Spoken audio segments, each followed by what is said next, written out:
Assalamualaikum warahmatullahi wabarakatuh. Perkenalkan, nama saya Suci Cahya Nabila. Di sini saya akan mempresentasikan hasil analisis saya yang berjudul Kebocoran Data ASN di Indonesia. Latar belakang, kebocoran data adalah masalah yang semakin meningkat di era digital saat ini, di mana data dan informasi pribadi sangat rentan terhadap peretasan.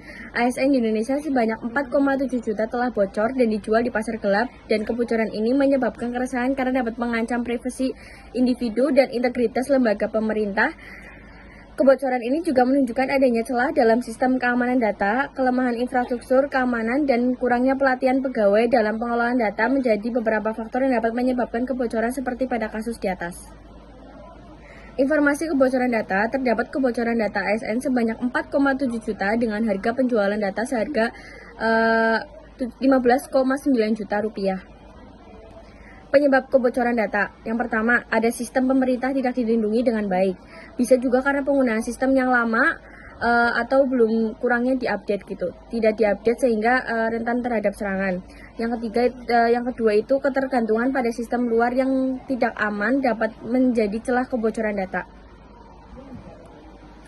Langkah pencegahan itu yang pertama ada menggunakan enkripsi dan firewall yang canggih.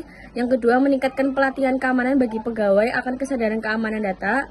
Yang ketiga, melakukan keamanan berkala dengan menilai dan memperbaiki celah keamanan. Yang keempat, mengimplementasikan autentikasi multifaktor dengan meningkatkan kontrol akses.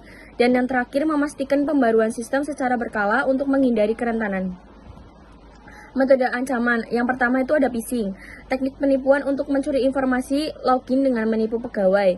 Yang kedua ada malware, perangkat lunak berbahaya yang dapat mencuri data dari sistem. Yang ketiga ada social engineering. Social engineering itu manipulasi individu untuk mendapatkan akses ke informasi sensitif. Yang keempat ada hacking, akses tidak sah ke sistem dengan memanfaatkan celah keamanan. Hubungan dengan hukum. Yang pertama ada UU nomor 27 tahun 2022 tentang perlindungan data pribadi, menetapkan kerangka hukum untuk melindungi data pribadi. Yang kedua, ada penyusunan kebijakan perlindungan data yang jelas, membutuhkan regulasi yang jelas untuk menjaga data. Yang ketiga, ada sosialisasi kepada pegawai, memberikan informasi tentang hak dan kewajiban terkait perlindungan data. Yang keempat, ada penerapan sanksi bagi pelanggar, menegakkan hukum dengan memberikan sanksi kepada pelanggar perlindungan data. Cara implementasi hukum. Yang pertama ada penegakan UU nomor 27 tahun 2022 tentang perlindungan data pribadi. Mungkin sosialisasinya meningkatkan pemahaman ASN tentang hak dan kewajiban perlindungan data. Sanksinya mungkin bisa menegakkan sanksi bagi pihak yang lalai dalam menjaga data pribadi. Yang kedua ada pengembangan kebijakan perlindungan data. Kebijakan internal itu mungkin menyusun prosedur jelas untuk pengelolaan data pribadi. Yang ketiga ada penguatan infrastruktur keamanan, investasi teknologi menggunakan teknologi canggih untuk melindungi data. Yang ada juga autentikasi multifaktor atau MFA itu menerapkan lapisan keamanan tambahan untuk akses sistem. Kesimpulannya, kebocoran data ASN yang terjadi baru-baru ini mencerminkan kebutuhan mendesak untuk memperbaiki sistem keamanan data di Indonesia.